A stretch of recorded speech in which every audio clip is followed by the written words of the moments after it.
कक्षा 11वीं लेखा शास्त्र विषय लेकर पढ़ने वाले प्रिय विद्यार्थियों, सुप्रभात। विद्यार्थियों, आपकी परीक्षा आ चुकी है। कुछ दिन पश्चात आपको निर्धारित टाइम टेबल के अनुसार विषय की परीक्षा देना है।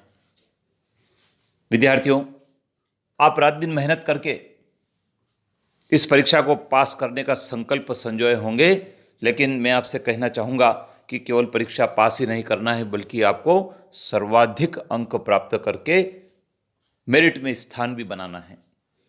तो विद्यार्थी, इसके लिए आपको विषय को बारीकी से, गंभीरता से समझने की आवश्यकता है और परीक्षा में सही तरीके से लिखकर आने की आवश्यकता है। आज की इस वीडियो में विद्यार्थियों हम बात कर रहे हैं लेखा शास्त्र विषय के महत्वपूर्ण अध्याय बैंक समाधान विवरण की। विद्यार्थियों, इस वीडियो में जो 2 सवाल हल करके दिखाए गए हैं, ये सवाल राज्य स्तर से प्राप्त प्रश्न बैंक में दिए गए हैं। आपके पास प्रश्न बैंक होगा, आप प्रश्न बैंक खोल लीजिए और बैंक समाधान विवरण के सवाल को समझिए। विद्यार्थियों, बैंक समाधान विवरण बैंक के ग्राहक द्वारा बनाया जाता है। जब बैंक का ग्राहक रोकड़ बही के बैंक शेष और पासबुक के शेष को मिलान करना चाहता है, तब ऐसी दशा में वो बैंक समाधान विवरण बनाता है। विद्यार्थियों, बैंक समाधान विवरण एक सिंपल कागज पर बनाया जा सकता है। इसके लिए कोई अलग से बही बनाने की भी आवश्यकता नहीं होती है और एक निश्चित दिनांक को व्यापारी जब चाहे तब इसको बना सकता है। आइए विद्यार्थियों, जानते हैं क्या सवाल हमारे प्रश्न बैंक में दिया है। राकेश की रोकड़ बही 30 नवंबर 2017 को 8,000 रुपये का अधिविकर्ष प्रदर्शित कर रही है। बैंक समाधान विवरण बनाइए। उसने बैंक में 2,000 रुपये के चेक जमा किए जिनका संग्रह नहीं हुआ। उसने 800 रुपये के चेक जारी किए जो भुगतान हेतु प्रस्तुत नहीं हुए। बैंक ने 60 रुपये ब्याज और 100 रुपये शुल्क के काटे।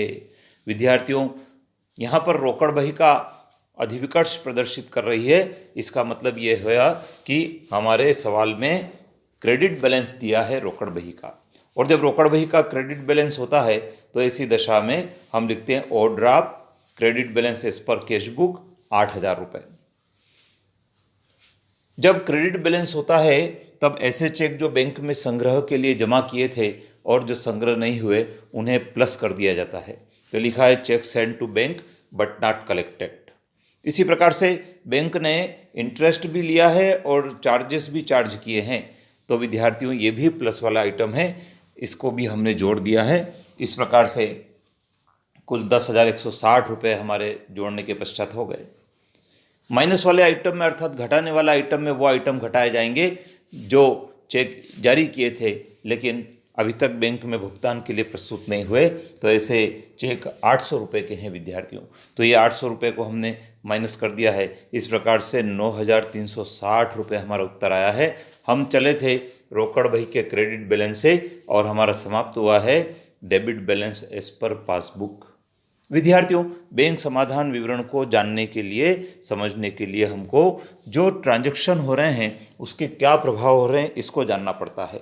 हम फिर से एक बार बात करते हैं cheque send to bank but not collected. विद्यार्थियों, व्यापारी ने चेक बैंक में भेज दिया था और वह कलेक्टेड नहीं हुआ, अर्थात संग्रहित होकर बैंक खाते में जमा नहीं हुआ।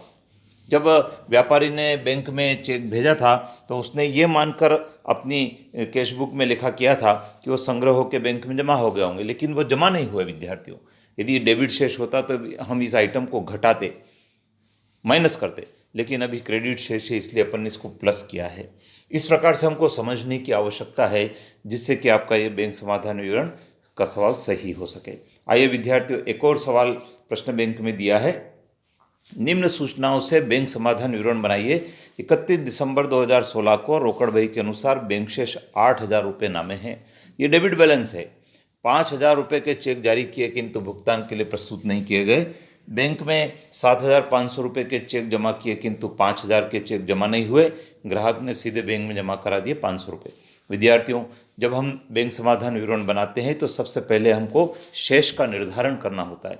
यहाँ हम देख रहे हैं रोकड़ बही के अनुसार बैंक शेष डेबिट दिया है, तो हमने लिखा है debit balance as per cash book 8,000 रुपये। इसमें जो चेक जारी किए थे लेकिन भुगतान के लिए बैंक में प्रस्तुत नहीं किए गए उनको जोड़ देंगे। इसी प्रकार से ग्राहक ने सीधे हमारे बैंक खाते में रकम जमा करा दी है, जिसकी सूचना व्यापारी को नहीं मिली, उसको भी जोड़ देंगे। और जो चेक डिपॉजिट किए थे लेकिन वे डिपॉजिटेड नहीं हुआ अर्थात संग्रहित नहीं हुए, उसको घटा देंगे। तो इस प्रकार से हमारा जो उत्तर आएगा वो 8,500 रुपये होगा। हम चले थे debit balance as per cash book से और हमारा उत्तर आ गया है credit balance as per passbook.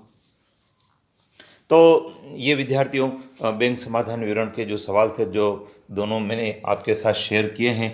लेकिन मैं फिर से आपसे कहना चाहूँगा कि बैंक समाधान विवरण से संबंधित जो थ्योरी है, जिसमें बैंक समाधान विवरण किसे कहते हैं, बैंक समाधान विवरण बनाने की क्यों आवश्यकता पड़ती है, और साथ में वे कौन सी मदें हैं जो रोकड़ बही के डेबिट शेष होने पर जोड़ी जाती है या रोकड़ बही के क्रेडिट शेष होने पर घटाई जाती है, उन मदों को भी आपको याद करना चाहिए, जिससे कि थ्योरी भी यदि आप परीक्षा में लिखें तो सही हो जाए, और यदि सवाल आ जाए तो सवाल को भी यदि आप करें तो वो सही हो जाए। तो विद्यार्थी ये दोनों सवाल थे, आप नोट कर लें, स्क्रीनशॉट ले लें, और इसी प्रकार के और सवाल जो आपकी पुस्तक में दिए हैं उनको एक बार छुड़ाए, प्रैक्टिस करें, तो आपकी परीक्षा में सवाल सही होंगे। चैनल पर बने रहें, क्योंकि विद्यार्थियों अगले वीडियो में हम बात करेंगे पंजी प्रविष्टि के सवाल की, हम बात करेंगे ट्रायल बैलेंस के सवाल की, ताकि वे सवाल भी आपकी परीक्षा में सही हो सके। अपने मित्रों को भी बताएं, उनको भी सब्सक्राइब करवाएं और शेयर करें, लाइक करें। जय हिंद।